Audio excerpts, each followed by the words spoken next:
श्री कृष्ण। प्रकृति खंड अध्याय 6। विष्णु पत्नी लक्ष्मी, सरस्वती एवं गंगा का परस्पर शापवश भारतवर्ष में पधारना। भगवान नारायण कहते हैं, हे नारद, वे भगवती सरस्वती स्वयं वैकुंठ में भगवान श्री हरि के पास रहती हैं। पारस्परिक कलह के कारण गंगा ने इन्हें शाप दे दिया था, अतः ये भारतवर्ष में अपनी एक कला से पधार कर नदी रूप में प्रकट हुई। हे मुने, सरस्वती नदी पुण्य प्रदान करने वाली, पुण्य रूपा और पुण्य तीर्थ स्वरूपनी है। पुण्यात्मा पुरुषों को चाहिए कि वे इनका सेवन करें। इनके तट पर पुण्यवानों की ही स्थिति है। ये तपस्वियों के लिए तपोरूपा है और तपस्या का फल भी इनसे कोई अलग वस्तु नहीं है। किए हुए सब पाप लकड़ी के समान हैं। उन्हें जलाने के लिए ये प्रज्वलित अग्नि स्वरूपा हैं। भूमंडल पर रहने वाले जो मानव इनकी महिमा जानते हुए इनके तट पर अपना शरीर त्यागते हैं, उन्हें वैकुंठ में स्थान प्राप्त होता है। भगवान विष्णु के भवन पर वे बहुत दिनों तक वास करते हैं। तदंतर सरस्वती नदी में स्नान की और भी महिमा कहकर नारायण ने कहा कि इस प्रकार सरस्वती की महिमा का कुछ वर्णन किया गया है। अब पुनः क्या सुनना चाहते हो? सौती कहते हैं, हे शौनक, भगवान नारायण की बात सुनकर मुनिवर नारद ने पुनः तत्काल ही उनसे ये पूछा। नारद ने कहा, सत्व स्वरूपा तथा सदा पुण्यदायिनी गंगा ने सर्व पूज्या सरस्वती देवी को शाप क्यों दे दिया? इन दोनों तेजस्विनी देवियों के विवाद का कारण अवश्य ही कानों को सुख देने वाला होगा। आप इसे बताने की कृपा कीजिए। भगवान नारायण बोले, हे नारद, यही प्राचीन कथा मैं तुमसे कहता हूँ, सुनो। लक्ष्मी, सरस्वती और गंगा ये तीनों ही भगवान श्री हरि की भार्या हैं। एक बार सरस्वती को ये संदेह हो गया कि श्री हरि मेरी अपेक्षा गंगा से अधिक प्रेम करते हैं। तब उन्होंने श्री हरि को कुछ कड़े शब्द कह दिए। फिर वे गंगा पर क्रोध करके कठोर वर्ताव करने लगीं। तब शांत स्वरूपा क्षमामयी लक्ष्मी ने उनको रोक दिया। इस पर सरस्वती ने लक्ष्मी को गंगा का पक्ष करने वाली मानकर आवेश में शाप दे दिया कि तुम निश्चय ही वृक्ष रूपा और नदी रूपा हो जाओगी। लक्ष्मी ने सरस्वती के इस शाप को सुन लिया, परंतु स्वयं बदले में सरस्वती को शाप देना तो दूर रहा, उनके मन में तनिक सा क्रोध भी उत्पन्न नहीं हुआ। वे वहीं शांत बैठी रहीं और सरस्वती के हाथ को अपने हाथ से पकड़ लिया, पर गंगा से यह नहीं देखा गया। उन्होंने सरस्वती को शाप दे दिया। कहा, बहन लक्ष्मी, जो तुम्हें शाप दे चुकी है वह सरस्वती भी नदी रूपा हो जाए। यह नीचे मृत्यु लोक में चली जाए, जहाँ सब पापी जन निवास करते हैं। नारद, गंगा की यह बात सुनकर सरस्वती ने उन्हें शाप दे दिया कि तुम्हें भी धरातल पर जाना होगा और तुम पापियों के पाप को अंगीकार करोगी। इतने में भगवान श्री हरि वहां आ गए। उस समय 4 भुजा वाले वे प्रभु अपने 4 पार्षदों से सुशोभित थे। उन्होंने सरस्वती का हाथ पकड़कर उन्हें अपने समीप प्रेम से बैठा लिया। तत्पश्चात वे सर्वज्ञानी श्री हरि प्राचीन अखिल ज्ञान का रहस्य समझाने लगे। उन दुखित देवियों के कलह और शाप का मुख्य कारण सुनकर परम प्रभु ने समय अनुकूल बातें बताईं। भगवान श्री हरि बोले, हे लक्ष्मी, हे शुभे, तुम अपनी कला से राजा धर्मध्वज के घर पधारो। तुम किसी की योनि से उत्पन्न ना होकर स्वयं भूमंडल पर प्रकट हो जाना। वहीं तुम वृक्ष रूप से निवास करोगी। शंखचूड़ नामक एक असुर मेरे अंश से उत्पन्न होगा। तुम उसकी पत्नी बन जाना। तत्पश्चात निश्चय ही तुम्हें मेरी प्रियसी भार्या बनने का सौभाग्य प्राप्त होगा। भारतवर्ष में त्रिलोक पावनी तुलसी के नाम से तुम्हारी प्रसिद्धि होगी। हे वरानने, अभी अभी तो तुम भारती के शाप से भारत में पद्मावती नामक नदी बनकर पधारो। तदंतर गंगा से कहा, हे गंगे, तुम सरस्वती के शापवश अपने अंश से पापियों का पाप भस्म करने के लिए विश्व पावनी नदी बनकर भारतवर्ष में जाना। सुकल्पिते, भागीरथ की तपस्या से तुम्हें वहां जाना पड़ेगा। धरातल पर तुमको सब लोग भगवती भागीरथी कहेंगे। समुद्र मेरा अंश है, मेरी आज्ञा अनुसार तुम उसकी पत्नी होना स्वीकार कर लेना। इसके बाद सरस्वती से कहा, भारती, तुम गंगा का शाप स्वीकार करके अपनी एक कला से भारतवर्ष में चलो। तुम अपने पूर्ण अंश से ब्रह्म सदन पर पधार कर उनकी कामिनी बन जाओ। ये गंगा अपने पूर्ण अंश से शिव के स्थान पर चली। यहाँ अपने पूर्ण अंश से केवल लक्ष्मी रह जाएं, कारण इनका स्वभाव परम शांत है। ये कभी तनिक सा क्रोध नहीं करती। मुझ पर इनकी अटूट श्रद्धा है। ये सत्य स्वरूपा हैं। ये महान साध्वी, अत्यंत सौभाग्यवती, क्षमा मूर्ति, सुंदर आचरणों से सुशोभित तथा निरंतर धर्म का पालन करती हैं। इनके एक अंश की कला का महत्व है कि विश्व भर में संपूर्ण स्त्रियां धर्मात्मा, पतिव्रता, शांत रूपा तथा सुशीला बनकर प्रतिष्ठा प्राप्त करती हैं। अब भगवान श्री हरि स्वयं अपना विचार कहने लगे। अहो, विभिन्न स्वभाव वाली 3 स्त्रियों, 3 नौकरों और 3 बांधवों का एकत्र रहना वेद की अनुमति से विरुद्ध है। ये एक जगह रहकर कल्याणप्रद नहीं हो सकते। जिन गृहस्थों के घर स्त्री पुरुष के समान व्यवहार करे और पुरुष स्त्री के अधीन रहे, उसका जीवन निष्फल समझा जाता है। उसके प्रत्येक पग पर अशुभ है। जिसकी स्त्री मुख दुष्टा, योनि दुष्टा और कलह प्रिया हो, उसके लिए तो जंगल ही घर से बढ़कर सुखदायी है। कारण वहाँ उसे जल, स्थल और फल तो मिल ही जाता है।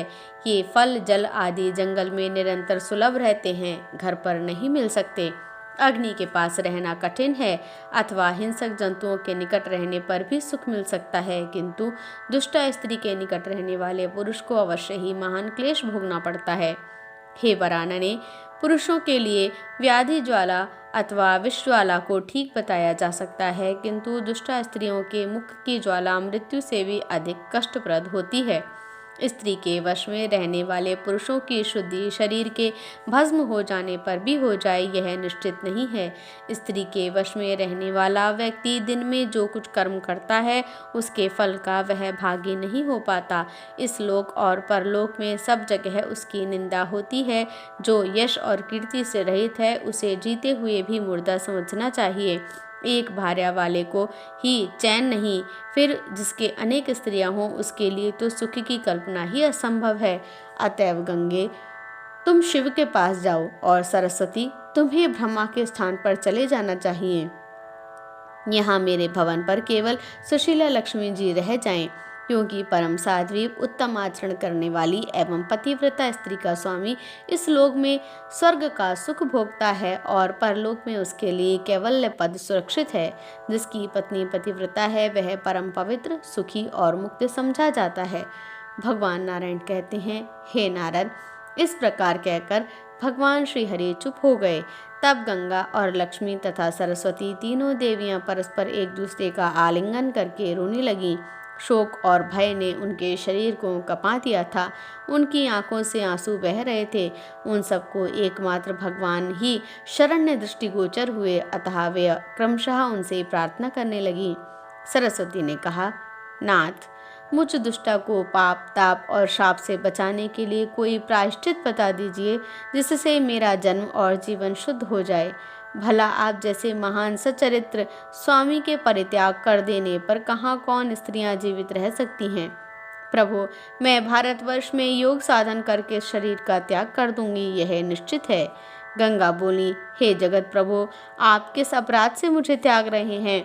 मैं जीवित नहीं रह सकूंगी। लक्ष्मी ने कहा, नाथ, आप सत्व स्वरूप हैं, बड़े आश्चर्य की बात है। आपको कैसे क्षोभ हो गया?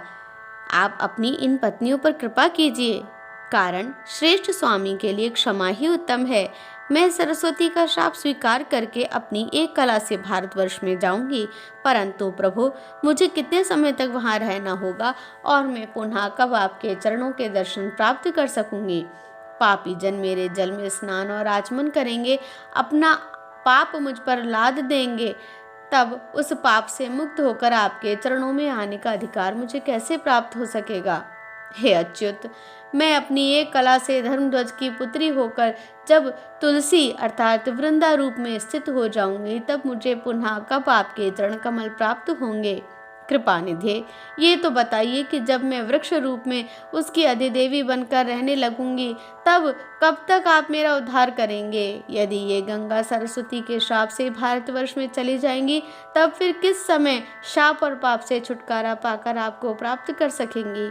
गंगा के शाप से ये सरस्वती भी यदि भारत में जाएंगी तो कब शाप से मुक्त होकर पुनः आपके चरण कमलों को पा सकेंगी?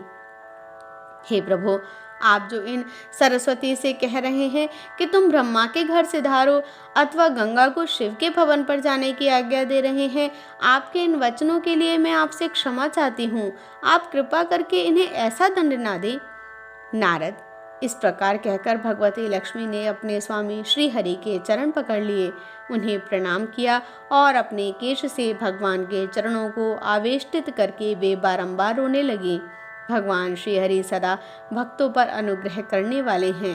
प्रार्थना सुनकर उन्होंने देवी कमला को हृदय से चिपका लिया और प्रसन्न मुख से मुस्कुराते हुए कहा। भगवान बोले, सुरेश्वरी, कमलेक्षणी, मैं तुम्हारी बात भी रखूंगा और अपने वचन की भी रक्षा करूंगा, साथ ही तुम तीनों में समता कर दूंगा। अतः सुनो, ये सरस्वती कला के एक अंश से नदी बनकर भारतवर्ष में जाएं, आधे अंश से ब्रह्मा के भवन पर पधारें तथा पूर्ण अंश से स्वयं मेरे पास रहें। ऐसे ही ये गंगा भागीरथ के सत प्रयत्न से अपने कलांश से त्रिलोकी को पवित्र करने के लिए भारतवर्ष में जाएं और स्वयं पूर्ण अंश से मेरे पास भवन पर रहें। वहाँ इन्हें शंकर के मस्तक पर रहने का दुर्लभ अवसर भी प्राप्त होगा। ये स्वभावतः पवित्र तो हैं ही, किंतु वहाँ जाने पर इनकी पवित्रता और भी बढ़ जाएगी। हे वामलोचने, तुम अपनी कला से अंशांश से भारतवर्ष में चलो। वहाँ तुम्हें पद्मावती नदी और तुलसी वृक्ष के रूप में विराजना होगा। कली के 5000 वर्ष व्यतीत हो जाने पर तुम नदी रूपणी देवियों का उद्धार हो जाएगा। तदंतर तुम लोग मेरे भवन पर लौट आओगी। पद्म भवे, संपूर्ण प्राणियों के पास जो संपत्ति और विपत्ति आदि है, इसमें कोई न कोई हेतु छुपा रहता है। बिना विपत्ति सहे किन्हीं को भी गौरव प्राप्त नहीं हो सकता। अब तुम्हारे शुद्ध होने का उपाय बताता हूँ। मेरे मंत्रों की उपासना करने वाले बहुत से संत पुरुष भी तुम्हारे जल में नहाने धोने के लिए पधारेंगे। उस समय तुम उनके दर्शन और स्पर्श प्राप्त करके सब पापों से छुटकारा पा जाओगी। हे सुंदरी, इतना ही नहीं किंतु भूमंडल पर जितने असंख्य तीर्थ हैं, वे सभी मेरे भक्तों के दर्शन और स्पर्श पाकर परम पावन बन जाएंगे। भारतवर्ष की भूमि अत्यंत पवित्र है। मेरे मंत्रों के उपासक अनगिनत भक्त वहाँ वास करते हैं। प्राणियों को पवित्र करना और तारना ही उनका प्रधान उद्देश्य है। मेरे भक्त जहाँ रहते और अपने पैर धोते हैं, वह स्थान महान तीर्थ एवं परम पवित्र बन जाता है। यह बिल्कुल निश्चित है। घोर पापी भी मेरे भक्त के दर्शन और स्पर्श के प्रभाव से पवित्र होकर जीवन मुक्त हो सकता है। नास्तिक व्यक्ति भी मेरे भक्त के दर्शन और स्पर्श से पवित्र हो सकता है। जो कमर में तलवार बांधकर द्वारपाल की हैसियत से जीविका चलाते हैं, मुनिवीर मात्र जिनकी जीविका का साधन है, जो इधर उधर चिट्ठी पत्री पहुंचाकर अपना भरण पोषण करते हैं तथा गांव-गांव घूमकर भीख मांगना ही जिनका व्यवसाय है, एवं जो बैलों को जोतते हैं, ऐसे ब्राह्मण को अधम कहा जाता है। किंतु मेरे भक्त के दर्शन और स्पर्श उन्हें पवित्र कर देते हैं। विश्वासघाती, मित्रघाती, झूठी गवाही देने वाले तथा धरोहर हड़पने वाले नीच व्यक्ति भी मेरे भक्तों के दर्शन और स्पर्श से शुद्ध हो जाते हैं। मेरे भक्त के दर्शन और स्पर्श में ऐसी अद्भुत शक्ति है कि उसके प्रभाव से महापातकी व्यक्ति तक पवित्र हो सकता है। हे सुंदरी, पिता, माता, स्त्री, छोटा भाई, पुत्र, पुत्री, बहन, गुरुकुल, नेत्रहीन बांधव, सास और ससुर, जो पुरुष इनके भरण पोषण की व्यवस्था नहीं करता, उसे महान पातकी कहते हैं। किंतु मेरे भक्तों के दर्शन और स्पर्श करने से वह भी शुद्ध हो जाता है। पीपल के वृक्ष को काटने वाले मेरे भक्तों के निंदक तथा नीच ब्राह्मणों को भी मेरे भक्त का दर्शन और स्पर्श पवित्र बना देता है। घोर पातकी मनुष्य भी मेरे भक्तों के दर्शन और स्पर्श से पवित्र हो सकते हैं। श्री महालक्ष्मी ने कहा, भक्तों पर कृपा करने के लिए आतुर रहने वाले प्रभु, अब आप उन अपने भक्तों के लक्षण बताइए जिनके दर्शन और स्पर्श से हरि भक्तिहीन, अत्यंत अहंकारी एवं अपने मुंह अपनी बढ़ाई करने वाले धूर्त, शठ एवं साधु निंदक, अत्यंत अधम मानव तक तुरंत पवित्र हो जाते हैं तथा जिनके नहाने धोने से संपूर्ण तीर्थों में पवित्रता आ जाती है, जिनके चरणों की धूलि से तथा चरणोदक से पृथ्वी का कल्मश दूर हो जाता है तथा जिनका दर्शन एवं स्पर्श करने के लिए भारतवर्ष में लोग लालायित रहते हैं, क्योंकि विष्णु भक्त पुरुषों का समागम संपूर्ण प्राणियों के लिए परम लाभदायक है। जलमय तीर्थ ही तीर्थ नहीं है और ना मृण्मय एवं प्रस्तरमय देवता ही देवता हैं, क्योंकि वे दीर्घ काल तक सेवा करने पर ही पवित्र करते हैं। अहो, साक्षात देवता तो विष्णु भक्तों को मानना चाहिए जो क्षण भर में पवित्र कर देते हैं। सूत जी कहते हैं, हे शौनक, महालक्ष्मी की बात सुनकर उनके आराध्य स्वामी भगवान श्री हरि का मुखमंडल मुस्कान से खेल उठा। फिर वे अत्यंत पूर्ण एवं श्रेष्ठ रहस्य कहने के लिए प्रस्तुत हो गए।